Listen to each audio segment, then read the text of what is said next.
Imagine you had the opportunity to interview someone, anyone important, and you threw them with this question off the cuff. What have you learned during this epidemic lockdown experience? Without thinking, like, what have you learned during this lockdown experience? And because that's such a tough question, I will give it like a really simple answer. So if someone asks me, okay, hold on, I really don't want to have to put in the cognitive energy for it. Yeah, it's going to be a muscle strain in my brain to have to even open those channels to those kind of thoughts. Okay, but obviously if someone would ask me that, I'd have the adrenaline and I'd have the energy of two people put together to actually apply myself. So it's a bit harder when I'm just talking to a piece of Chinese-made technology. But what I have to say, what came to my mind, is that how noticeable it is, the energy you receive when you're talking to people for like 10-15 minutes in a room you get along with, how important it is. And deeming what is essential and what is not is very tricky and very dangerous to label something as essential or not. But yeah, I've noticed that it's really important to spend time with people, and I've spent time in lockdown before, not lockdown, but isolation, just for my lifestyle, because I was homeschooled for a few years, so I'm kind of used to this. It's not that new, and also I was a bit of a hermit anyway, so it's not that big of a difference for me, but I still used to work with around people a lot, so I'd still have my fix of social interaction. And the simplest thing that popped in my head, the first thing, I'm not going to go into anything else because it's too taxing, but yeah, the essential nature of social interaction is the main thing I was shocked to find out is needed. I learned that myself, because you don't know you need something until you go on without it, and then you get a taste for it again, and you're like, wow, I didn't even know I was missing that.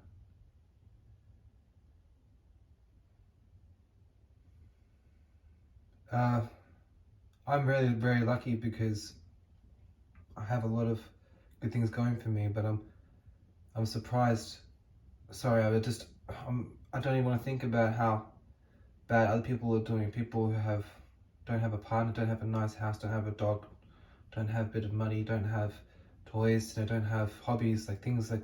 See me, I've already gotten into the habit of, I could live the rest of my life with my hobbies at home if I had to. Just like, podcasts, movies, music, books, cooking, nature walks and stuff. I could do that by myself forever, but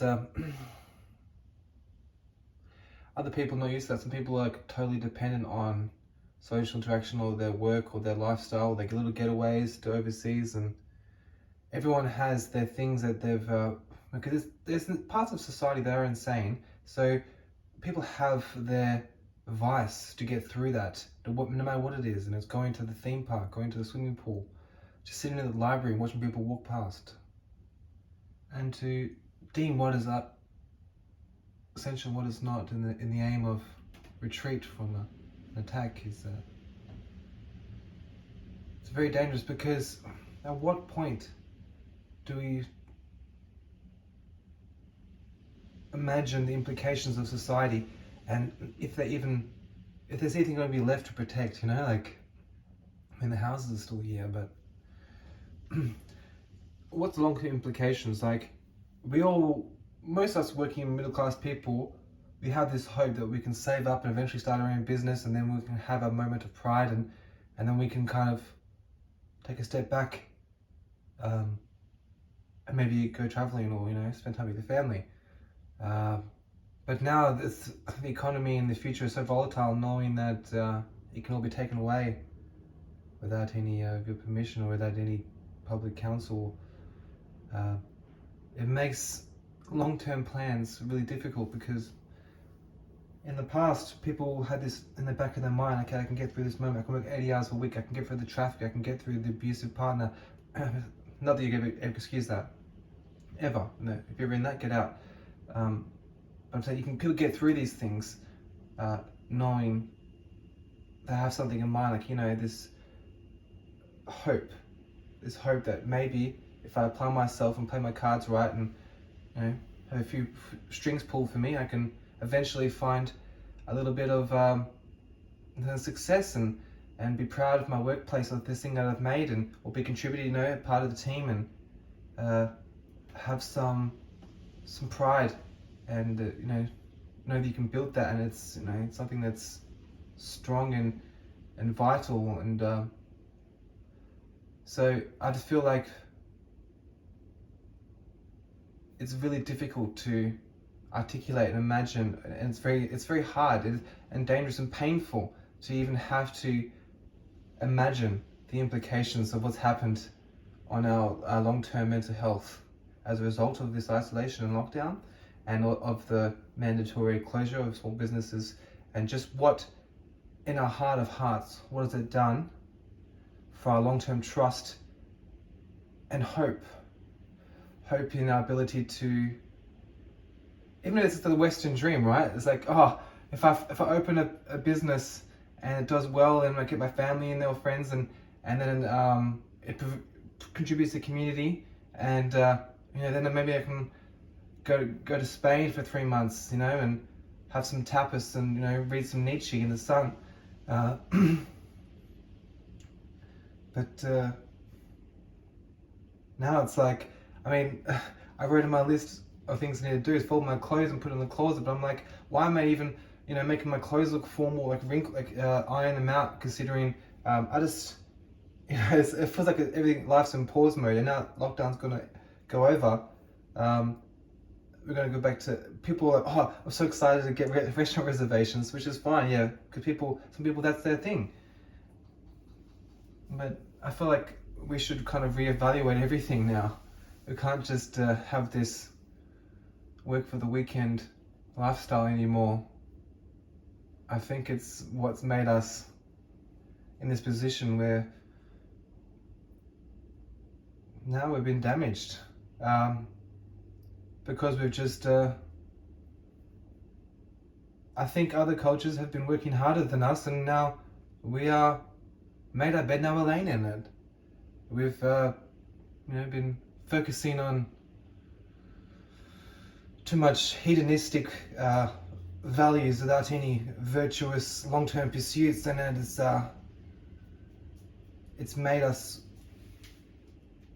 weak from overseas parasites manipulating our way of thinking, and but the only reason I'm pessimistic is because I am self-loathing in my lack of taking advantage of this opportunity. Lots of people have become famous bloggers, you know, protesting everything that's happening, and I haven't, because I think it's dangerous, and some of those people I've seen who've gotten successful, they seem to be like a little bit too into the fame kind of thing. And obviously they're doing it because they're putting their life on the line, and it's very courageous, but it's a natural thing that they're going to, once you've gotten confirmation bias, you're getting feedback, you're getting popularity, you're going to keep going, pushing that. And yes, they are right, you know, 99%, or maybe 80% of what they're thinking, but if they're fixated so much because they've been popular, so they're not going to look at it from, maybe you're not going to look at it from all the different perspectives. So I like to take a step back, you know, because if let's say I'll get 100,000 views, everything I was saying every day about the atrocities of how the local government is handling the epidemic, I don't think I have the knowledge. I don't think it's suitable to just have one person. Right now, you can't do that. And these guys are doing the best they can, and girls, doing their protesting videos, or just not protesting, just spreading awareness. I'm just looking at it from a different perspective, or just having the ability to even discuss it. There's nothing wrong with that. I'm being brainwashed too to even judge them.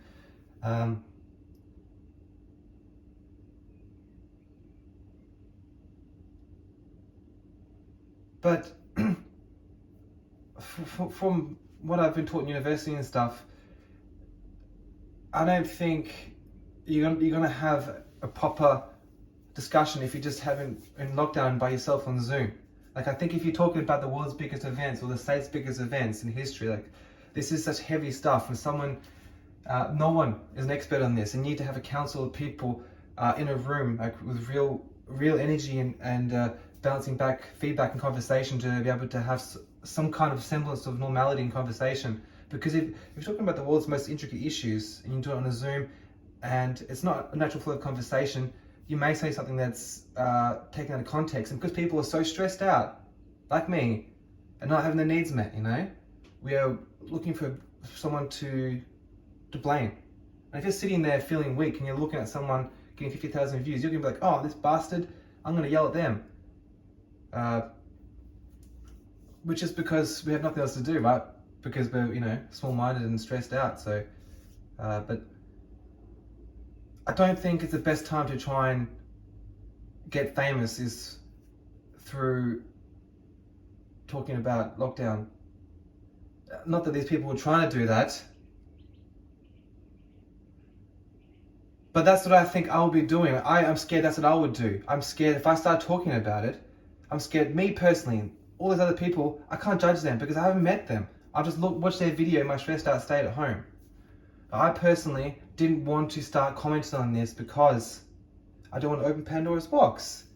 And I'd rather get some notoriety for something that's from me. I don't think that I have the skill base on my own. I'm a good listener, I learn quickly, but I need to be around a council of people who are experts, and so I can ascertain some hypothesis. Just from sitting back and watching YouTube videos at home is not enough to give my 2 cents.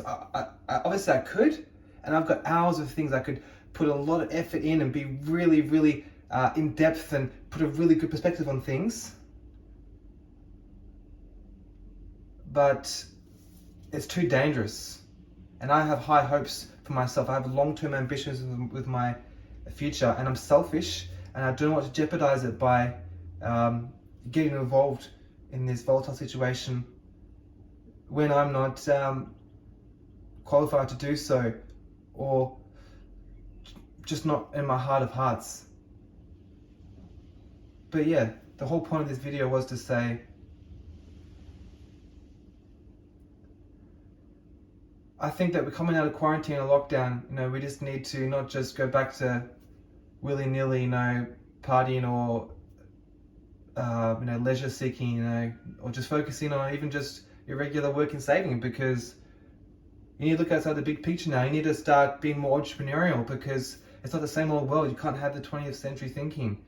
I think we just need to take a big look at ourselves and the culture, other cultures and stuff, and it's a big wake-up call.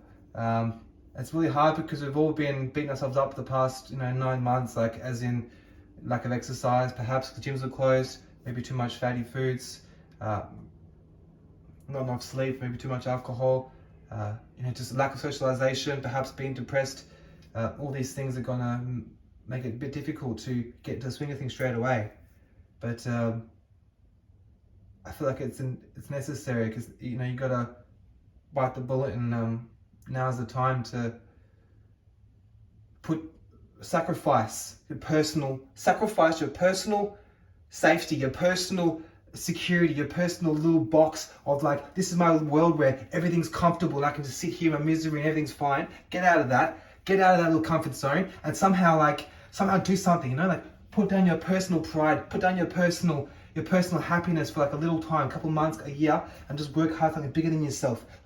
Because in the big picture of things, you're gonna be 10 times more miserable when you're old if you look back at yourself and you never sacrificed to yourself something bigger than yourself. It's gonna be so traumatizing. Just sit comfortably, never taking a risk. It's gonna be extremely, extremely traumatic in the long term. More so than never ever taking that risk. And that's myself. I'm saying this for myself. I need to put down my personal pleasure, my personal safety net, and actually just apply myself for like 1 year, just go hard and actually just do not take advantage of all the luxuries of life and get too comfortable.